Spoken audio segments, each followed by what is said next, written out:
Olá, pessoal, sejam muito bem-vindos. Tudo bem com vocês? Eu sei que eu andei um pouquinho afastada, né, das lives, estou há uns 3 dias, né, sem falar com vocês, sem divulgar conteúdo aqui na Vocação Jurídica, mas foi em razão de trabalho, pessoal. Infelizmente, eu não pude fazer. Eu adoro desempenhar esse trabalho toda manhã. Né, pelo menos durante a semana venho fazendo, mas essa semana não deu. Mas deixa eu explicar aqui para vocês que hoje eu estou aqui para dar continuidade às nossas explicações sobre as estratégias defensivas, né? Eu venho fazendo com vocês há algumas semanas. Bom dia, doutor Marco. Que bom, o pessoal está chegando. Teve gente que entrou em contato comigo no WhatsApp. Cadê as lives, doutora? Estou sentindo falta, né? Deixa eu me apresentar. Para quem ainda não me conhece, eu sou Roberta Andriane Renault, sou criminalista, advogo nessa área há 20 anos, sou a criadora dessa fanpage de Vocação Jurídica, tenho um canal no YouTube chamado Manual da Advocacia Criminal e, além disso, eu ministro cursos voltados para a prática da advocacia criminal. Muito obrigada pelo carinho de todos, tá? Então, antes da gente falar um pouquinho sobre as estratégias defensivas nos crimes de trânsito, eu quero chamar a atenção de vocês. Vocês sabem que eu tenho um grupo no WhatsApp, esse grupo é gratuito, ele é formado por advogados iniciantes e eu recebo sempre muitas perguntas, dúvidas diárias, né? E um dos advogados entrou em contato comigo no privado. Bom dia, doutora Eliane, seja bem-vinda.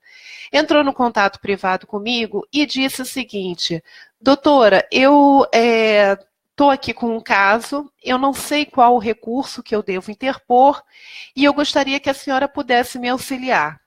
Bom, aí eu, verificando, eu vi que poderia ser interposto recurso especial e extraordinário.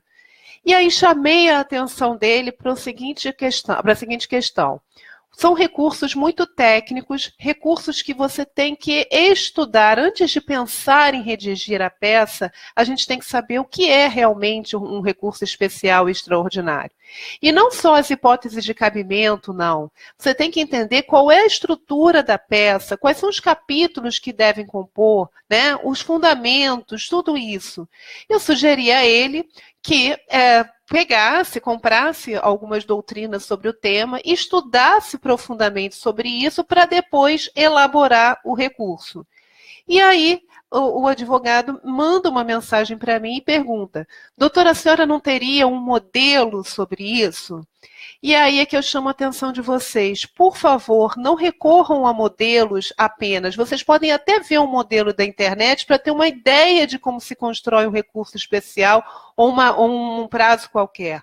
Mas é importante entender o conteúdo, a composição daquele prazo. Tá? Então, antes de mais nada, antes de elaborar qualquer prazo, vocês precisam dessa preparação para exercer uma advocacia consciente, para que vocês possam se destacar no meio em que vocês escolheram para trabalhar, é necessário essa preparação prévia, tá bom? Essa é uma dica muito importante que eu não poderia deixar em aberto aqui, deixar de comentar com vocês, porque eu acredito que possa ajudar muitos que estão assistindo a presente live.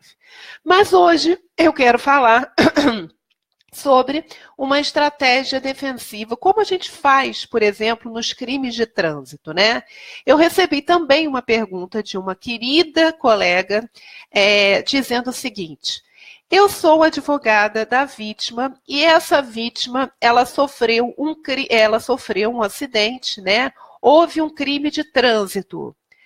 E o que eu posso fazer caso seja oferecida a transação penal ao acusado? O que pode acontecer? Eu sou advogada da vítima. O que fazer? Essa foi a pergunta dessa advogada querida, no grupo do WhatsApp. Então, o que eu sugeri? Antes de mais nada, o que eu perguntei a ela? Doutora, primeiro nós precisamos saber que tipo de crime é esse. Né? Bom dia, doutora Sandra, tudo bom? O nosso Código de Trânsito, ele possui vários tipos penais e a gente precisa definir qual o tipo penal. Porque com base nesse tipo penal é que a gente vai definir o quê? Se é infração de menor potencial ofensivo ou não. E definindo se é infração de menor potencial ofensivo ou não, o que vai acontecer? A gente vai saber qual é o procedimento. E só definindo o procedimento é que nós saberemos se cabe transação penal, é que nós poderemos realmente sugerir, apontar estratégias para os nossos clientes. Na maior parte dos casos, nós somos advogados dos acusados. Mas nada impede, eu acredito que muitos aqui já foram advogados das vítimas, né, dos crimes. E aí nós funcionamos como assistentes de acusação. Será que o assistente de acusação não tem que ter a mesma preocupação que o advogado do acusado? É óbvio que sim. A gente também tem que definir estratégias, né? Tem que passar para o cliente tudo o que pode acontecer no processo. Então, veja bem, eu perguntei para essa advogada qual o tipo de crime, qual era o tipo penal desse crime de trânsito. E ela me explicou que era uma lesão corporal. Aí, a gente chega a algumas conclusões, né? Ela até disse para mim que era o crime do artigo 303. Esse crime do artigo 303, lesão corporal, geralmente quando é praticado no trânsito, é considerada como uma lesão corporal culposa. E aí a gente vai olhar a pena desse artigo 303, que é de 6 meses a 2 anos.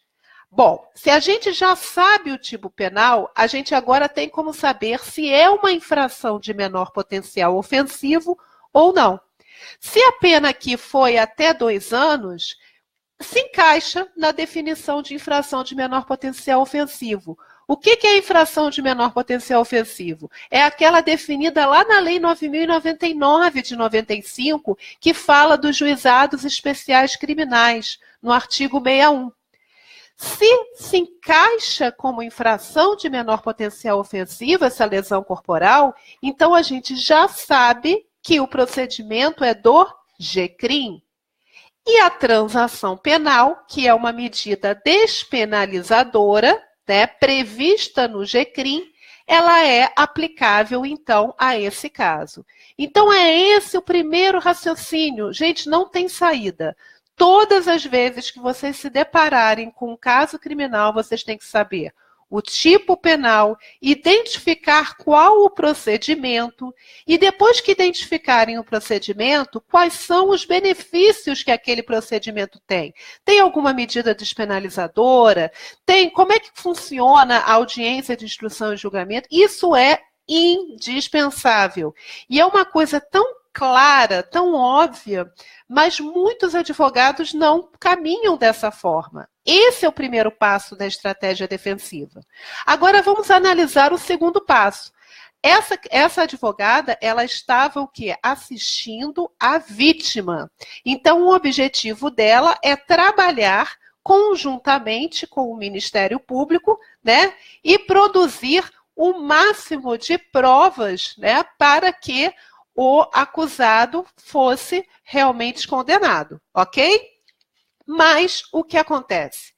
A gente está aqui num procedimento do GCRIM e sabemos que há a possibilidade do Ministério Público oferecer ao acusado, ao autor do fato, que uma proposta de transação penal. E nessa proposta de transação penal, a vítima não interfere. Então, o Ministério Público faz a oferta, se o acusado aceita, o processo é arquivado, ele vai cumprir lá as condições do MP e o processo é arquivado. Então, nós, como advogados, né, como assistentes de acusação, como advogados da vítima, qual é a nossa primeira advertência a fazer ao cliente? Há a possibilidade de oferta de transação penal. Pode ser que o acusado não seja condenado por nada, pode ser que o acusado tenha o processo arquivado. E explicar ao cliente que o advogado, né, o assistente de acusação e que a vítima não podem intervir nessa parte da transação penal. Esse é um dever que você, como advogado da vítima, possui. Muitos casos na polícia, o doutor Marco está falando, o delegado indicia por homicídio doloso e na justiça transforma para doloso, sem intenção, quando existe morte no trânsito. Na verdade, infelizmente, ainda tem um entendimento de que o homicídio, quando é crime de homicídio, é culposo, que esses crimes praticados na condução de veículo automotor são culposos. Em alguns casos, consideram dolo eventual, em outros não, mas aí teria que ser o objeto de uma live só sobre isso, né? Mas realmente isso acontece, doutor Marco. Mas vamos voltar aqui ao raciocínio. Então, vocês já avisaram a cliente que há essa possibilidade. E o que você pode fazer de forma mais contundente? Antes mesmo da transação penal, existe a possibilidade da composição por danos civis. Lembrando que esse crime que a gente está tratando, lesão corporal culposa, ele está lá no 303 e é admitida o quê? A aplicação da Lei 9.099 de 95. É uma infração de menor potencial ofensivo. Então, aquelas regras da Lei 9.099 vão ser aplicáveis a essa situação. Então, antes da transação penal, há a possibilidade da audiência preliminar, onde há a composição por danos civis. Então, é óbvio que o seu cliente, na qualidade de vítima de um acidente de trânsito, ele quer a punição do acusado, mas ele também deseja um ressarcimento, né? Danos que ele sofreu, sejam materiais, os ferimentos, com tratamentos, com remédios que ele usou, sejam danos morais. Então, você, como assistente de acusação, na audiência preliminar, pode sugerir uma proposta indenizatória. Para aquele processo criminal terminar, o autor do fato teria que pagar à vítima tantos reais. Isso é objeto de audiência preliminar no GCRIM. Você pode fazer isso.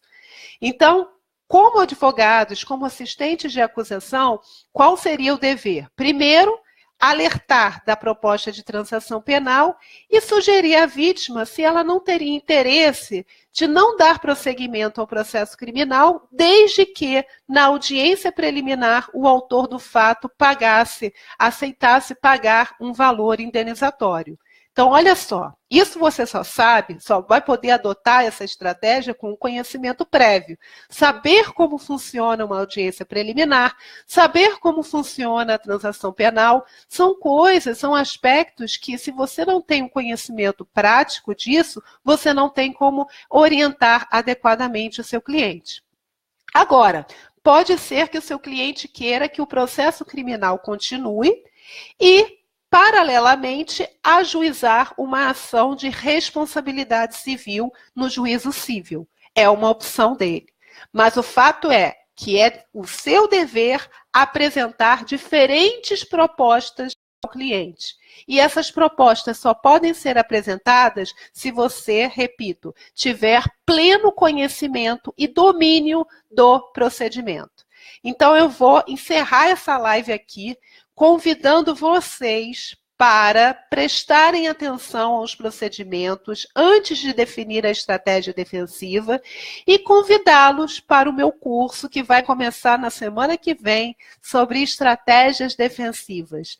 Então, eu apresento casos práticos através de videoaulas com apostilas e vocês, juntos comigo, vão desenvolver qual a melhor estratégia para o caso, aprender a elaborar uma resposta à acusação e também a apelação criminal. Tá? Esse é o meu convite para vocês. Os meus contatos estão aqui no WhatsApp, na parte descritiva desse vídeo.